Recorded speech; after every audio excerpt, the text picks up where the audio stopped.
Hello बच्चों, कैसे हो सभी लोग। उम्मीद करते हैं कि आप सभी लोग बिल्कुल ठीक होंगे।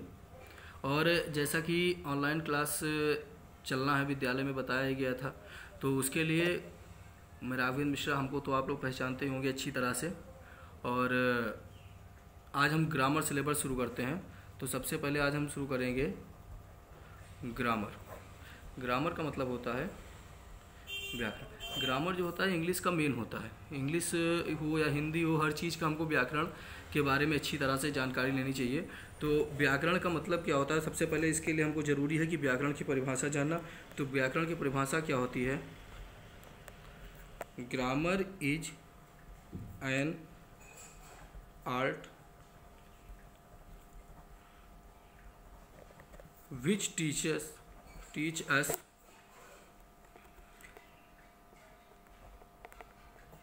हाउ टू रीड, राइट और स्पीक करेक्टली। Speak correctly. फिर एनी लैंग्वेज। मतलब grammar is an art. Grammar is an art which teach us how to read, write और स्पीक करेक्टली एनी लैंग्वेज। मतलब ग्रामर जो है वो एक ऐसी विद्या है, ऐसा कला है, आर्ट कला। ग्रामर एक ऐसा कला है जिससे हम सीख सकते हैं किसी भी भाषा को पढ़ना, लिखना और बोलना सही ढंग से। तो इसका मतलब सीधे से हम मतलब ये लिख सकते हैं कि ग्रामर एक ऐसी कला है जिसके माध्यम से हम किसी भी भाषा को सही से पढ़ना, लिखना एवं बोलना कोई भी हम सीखते हैं। या ग्रामर एक ऐसी कला है जो हमें किसी भाषा को सही ढंग से पढ़ना, लिखना एवं बोलना सिखाती है। देखिए, मैंने इसकी हिंदी भी लिख दिया है कि व्याकरण वह कला है जो हमें किसी भाषा को सही ढंग से पढ़ना, लिखना एवं बोलना सिखाती है। अब इसके बाद में आता है वर्ड। इसके बाद में आता है वर्ड। वर्ड माने होता है शब्द। ये तो अभी आप लोगों को ये सब पता ही है। वर्ड का मतलब क्या होता है? अक्षरों का अर्थपूर्ण समूह को हम क्या कहते हैं? शब्द। तो इसकी स्पेलिंग, इसकी जो है डेफिनेशन क्या होगी? ए ग्रुप ऑफ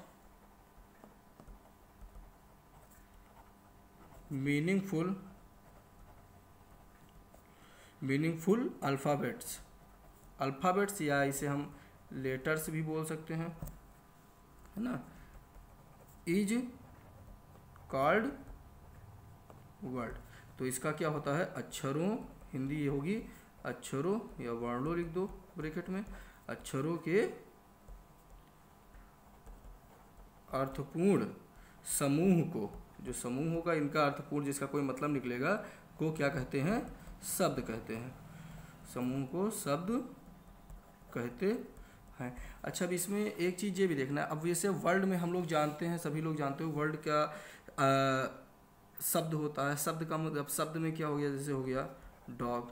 डॉग माने तो हमको पता है ना, कुत्ता होता है। कुत्ता का मतलब डॉग माने कुत्ता, कुत्ता सब जानते हो। अब इसमें हम लिख दें DGO, डगो। इसका कोई मतलब होता है? इसका कोई मतलब नहीं होता है। जब इसका कोई मतलब नहीं होता है तो ये इसका मतलब वर्ड नहीं है।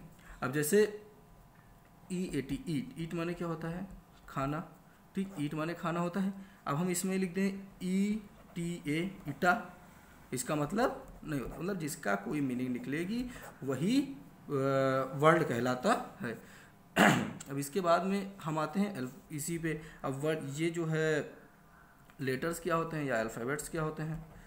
तो अल्फ़ाबेट्स, अल्फ़ाबेट्स माने जानते ही हैं सभी लोग, वर्णमाला। तो इसमें क्या होता है? A से लेकर Z तक, A to Z जितना भी होता है, देखिए ये A से लेकर Z तक, A to Z, ABCDEFGHIJKLMNOPQRSTUVWXYZ, ये भी जितने होते हैं ये होते हैं हमारे लेटर्स। ठीक है अल्फ़ाबेट, अक्षर, अल्फ़ाबेट। तो इसमें अब यहाँ पे अब दो चीज़ आती है कि इसमें वावेल और कॉन्सोनेंट भी होता है ना। तो जैसे हिंदी में हमारे होते हैं स्वर और व्यंजन, तो वावेल और कॉन्सोनेंट्स। तो ये वावेल मतलब होता है स्वर और इसका मतलब होता है व्यंजन। तो स्वर कौन कौन से होते हैं? स्वर हमारे इंग्लिश में 5 होते हैं। 5 कौन कौन से? ए, ई, आई, ओ, यू। ये क्या होते हैं? स्वर। 5 स्वर होते हैं इंग्लिश में, ए, ई, आई, ओ, यू। और जो व्यंजन इसके कॉन्सोनेंट होते हैं ए, ई, आई, ओ, यू, ये कितने होते हैं? 5। इन पांचों को छोड़कर शेष जितने बचते हैं वो हमारे क्या कहलाते हैं? वो हमारे कॉन्सोनेंट कहलाते हैं। तो लिख दो, स्वर को छोड़कर शेष सभी अल्फाबेट्स व्यंजन कहलाते हैं। समझ में आ गया इतना? अब इसके बाद में हम क्या देखते हैं? सेंटेंस। सेंटेंस का मतलब क्या होता है? वाक्य। अब वाक्य तो ये तो सबको पता है, हमने पढ़ाया भी था कक्षा में, सभी क्लास में पढ़ाया भी है। तो वाक्य, वाक्य का मतलब इसमें सेंटेंस में क्या होगा? देखिए, ए ग्रुप ऑफ वर्ड्स, ठीक है, giving complete sense is, sorry S हो गया यहाँ पे, इज कॉल्ड ए सेंटेंस। मतलब क्या होता है? वाक्य जो है, वाक्य शब्दों का वह समूह है जो अपना एक पूर्ण अर्थ प्रकट करता है। मतलब शब्दों का ऐसा एक समूह जो अपना पूर्ण अर्थ प्रकट करता है, वो क्या कहलाता है? वाक्य। अब जैसे हमने उसमें वर्ड में बताया था ना कि बी लिखे थे हम लोग, ई, ए, टी, ईट माने होता है खाना। अगर इसको हम, इसका तो मतलब खाना होता है, अब हम ई, टी, ए लिख देंगे तो इसका कोई मतलब नहीं होता। वैसे ही इसमें भी होता है। इसमें मान लीजिए वाक्य क्या होता है? वाक्य जैसे हो गया, राम बाजार जाता है, ये एक वाक्य हो गया। अब इसको हम, ये तो वाक्य है। अब इसी में ये भी शब्द देखो, एक एक अलग अलग शब्द लिखे हैं। राम अलग है, बाजार अलग है, जाता अलग है, अलग। अब इसमें हम क्या कर दें? अगर इसी को हम लिखें राम बाजार है ना, घर पानी है, कोई मतलब है? भाई ये भी तो अलग अलग शब्द लिखे हैं, लेकिन कोई मतलब इसका नहीं है। क्यों नहीं है? क्योंकि इसका क्योंकि इनका एक मतलब नहीं निकला है। और जहाँ पे कोई मतलब नहीं निकलेगा, मीनिंग नहीं निकलेगी, वहाँ पे मतलब कोई मतलब नहीं निकलेगा, पूर्ण अर्थ नहीं निकलेगा, वहाँ पे इसका कोई मतलब नहीं होगा। अब जैसे सब्जेक्ट होता है तो सब्जेक्ट के भी 2 पार्ट होते हैं। प्रत्येक सब्जेक्ट में 2 पार्ट होते हैं। तो सब्जेक्ट नहीं, सेंटेंस, वाक्य में प्रत्येक वाक्य के 2 भाग होते हैं। अब जैसे इसको इंग्लिश में अगर लिखोगे तो क्या लिखोगे? Each sentence has its 2 parts. Number 1 क्या होता है? ये तो शायद सबको पता होगा, सब्जेक्ट माने होता है कर्ता, और दूसरा नंबर होता है प्रेडिकेट।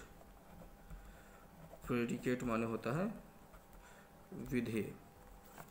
अब इसमें देखिए, अगर ऐसा कुछ है जहाँ पे हमको सब्जेक्ट और प्रेडिकेट, मतलब सब्जेक्ट मतलब कर्ता मतलब काम करने वाला, जो कार्य करेगा वो होता है सब्जेक्ट, जो बाकी उसके अंदर जितना व्यवस्था है वो सारा क्या कहलाता है? प्रेडिकेट। जैसे एक एग्जाम्पल के रूप में ले लो, Ram is my younger brother. Ram है मेरा छोटा भाई, राम मेरा छोटा भाई है। तो इसमें क्या है? कौन बता रहा है? राम, मतलब मेन कर्ता क्या है? राम है। तो राम ये जो है, ये क्या है? सब्जेक्ट हैं, और इतना सारे क्या होते हैं हमारे? प्रेडिकेट। फिर एक और इसमें देख लेते हैं। मान लीजिए cow is a useful animal, cow is a useful animal. तो इसमें किसके बारे में, कर्ता कौन है, काउ, कर्ता कौन है, सब्जेक्ट हमारा कौन है, काउ, सब्जेक्ट हमारा काउ हो गया, और ये बाकी जितने होंगे ये हमारे क्या हो जाएंगे, प्रेडिकेट। ठीक है,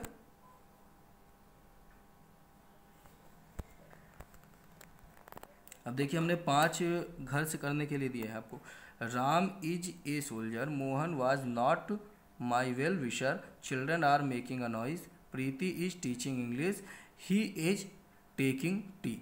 इन 5 जो हैं इनको आप लोगों को क्या करना है, आज करना है। कल फिर जो क्लास होगी तो पहले इन 5 में हम सब्जेक्ट और प्रेडिकेट बताएंगे। इनमें क्या आपको बताना है, इनमें आपको सब्जेक्ट और प्रेडिकेट अलग अलग निकालने हैं। ठीक है, सब्जेक्ट और प्रेडिकेट अलग अलग निकालने हैं इनको, ये आपका लोगों का आज का होमवर्क रहेगा। आज की जो क्लास है यहीं तक रहेगी, बाकी धीरे धीरे बढ़ता रहेगा, क्लास बढ़ाते रहेंगे। और आप लोगों से एक बात और बतानी, जैसे कि आप सभी लोग जानते हैं कोरोना महामारी फैली हुई है हमारे देश में, तो इसके प्रति आप सतर्क रहें, घर में रहें, इस घर में रहकर पढ़ें।